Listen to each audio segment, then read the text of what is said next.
नमस्कार। ऋणमोचक मंगल स्तोत्रम मंगल देव को प्रसन्न करने का स्तोत्र है। इस स्तोत्र में मंगल देव जी के समस्त 21 नामों का वर्णन मिलता है, जिनका उच्चारण करने से किसी भी तरह के कर्ज से मुक्ति मिलने लगती है। ऋणमोचक मंगल स्तोत्र एक अति श्रेष्ठ उपाय है। जो मनुष्य कर्ज में डूबे हुए हैं, वे लोग इस ऋणमोचक मंगल स्तोत्र का श्रद्धा एवं विश्वास से नियमित रूप से वांचन करते हैं या पठन करते हैं, उनकी आय यानी आवक में बढ़ोतरी होती है और उनका कर्ज धीरे धीरे समाप्त होने लगता है। तो आइए इस दिव्य स्तोत्र का हृदयपूर्वक पठन एवं श्रवण करें।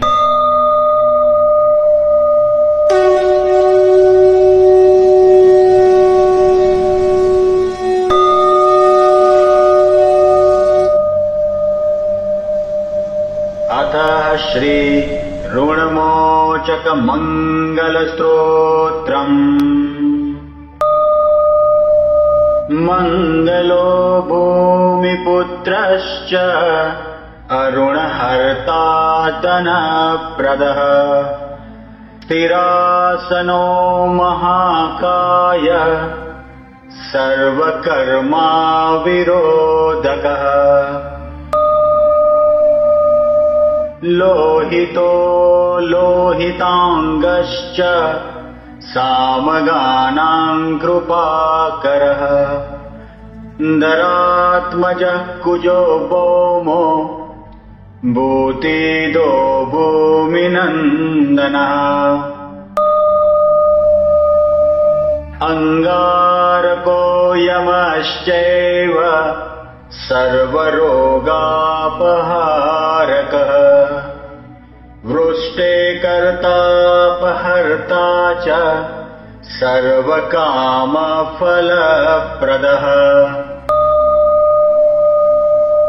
एतानि कुजनामानि नित्यं यः श्रद्धया पठेत् ऋणं न जायते तस्य धनं शीघ्रमवाप्नुयात् धरणीगर्भसम्भूतं विद्युत्कान्तिसमप्रभम् कुमारं शक्तिहस्तै च मङ्गलं प्रणमाम्यहम्।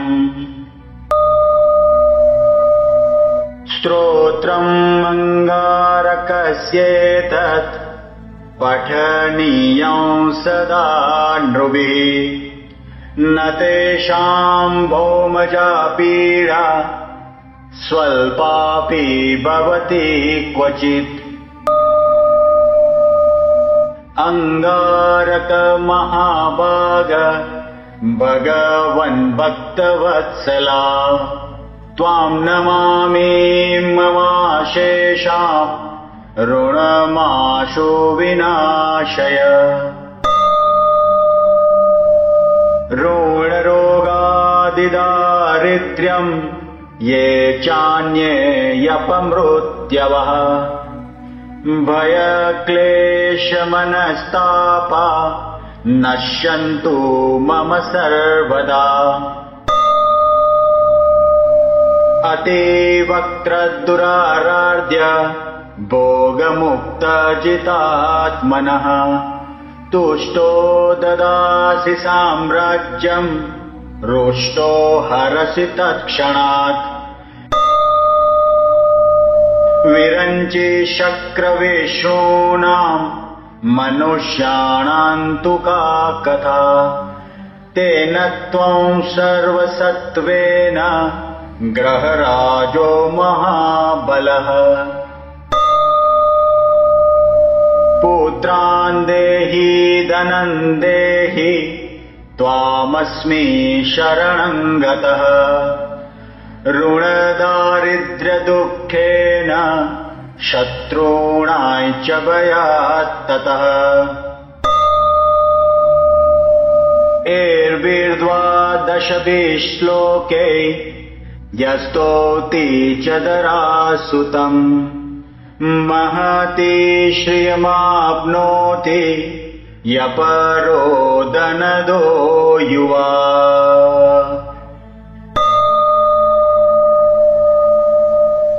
इति श्री ऋणमोचक मंगलस्तोत्रम् सम्पूर्णम्।